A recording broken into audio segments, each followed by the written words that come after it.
You know, in every country, there's this kind of invisible circulatory system, an economic lifeblood that's not powered by big corporations or governments, but by pure human grit. Today, we're going to dive into the incredible story of the racing cyclists of Burundi. These are the guys who form the backbone of an entire informal economy, one very dangerous ride at a time. So, to really get what their world is like, you have to start with the weight. Just look at that number. This is not sports cycling. This is all about survival. Some of these couriers, like a man we're going to meet named Eric, load up to 250 kilograms. That's over 550 pounds onto a specially reinforced bicycle. This unbelievable weight is both their cargo and their engine. And the stakes? Well, they couldn't be higher. As Eric himself says, just one mistake, one tiny moment where you lose focus in a curve, and it's all over. This isn't just a job, it's a daily dance with disaster, and it's fueled by pure necessity. So where does a journey like this even begin? Well, it starts right here, in the super fertile northern plateau of Burundi. This is a region where the whole economy is basically built on one single crucial crop: bananas. But these aren't just for eating. Oh no, they are the key ingredient for the nation's absolute favorite drink. And that drink is called Umwenge. It's this traditional banana beer, and it's deeply woven into the cultural fabric of Burundi. The demand for Umwenge is what kicks this whole chain of transport into motion, starting with the very first, and you could argue the most physically demanding step of all. Let's meet Tarian. He's only 22 years old, and he's already supporting a wife and 2 kids.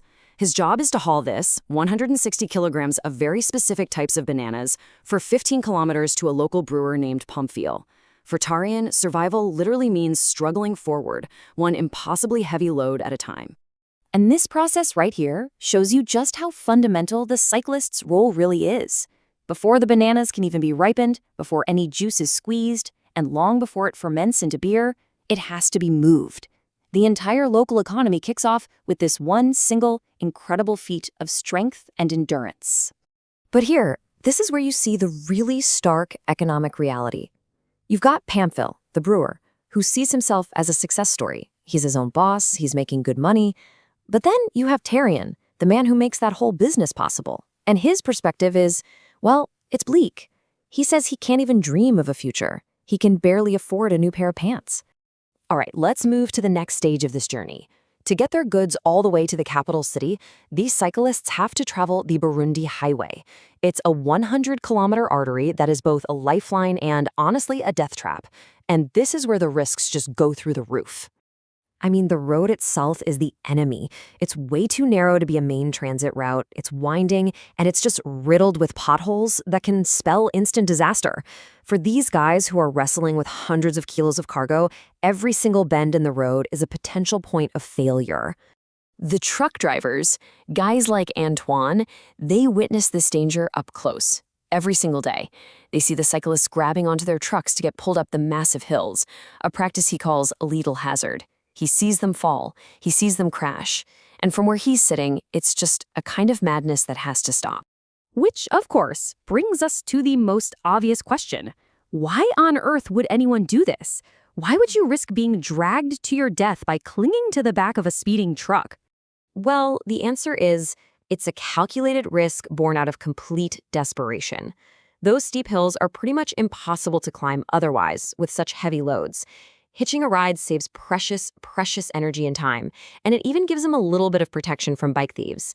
And yeah, the police hand out fines, but for these men, the reward, however small, just outweighs the immense risk. But here's the thing, this highway isn't just a dangerous path from point A to point B. It's a living, breathing corridor.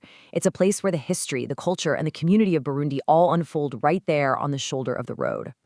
As the cyclists ride through cities like Gitega, they're literally pedaling through layers of history, from when it was the capital of a kingdom, through colonial rule, and a really devastatingly long civil war that only ended relatively recently.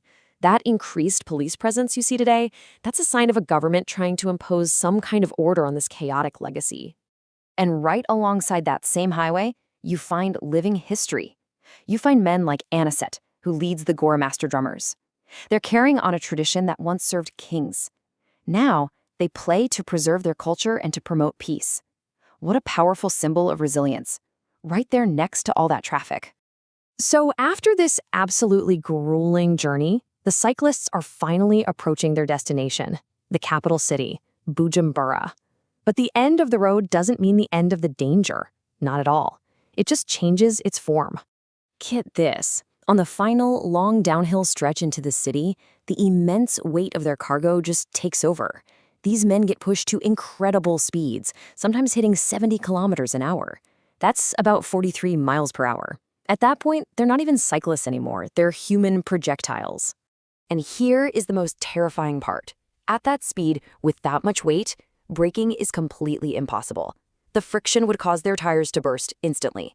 All they can do is hold on, steer, and just pray they make it to the next uphill slope, which is the only thing that can possibly slow them down.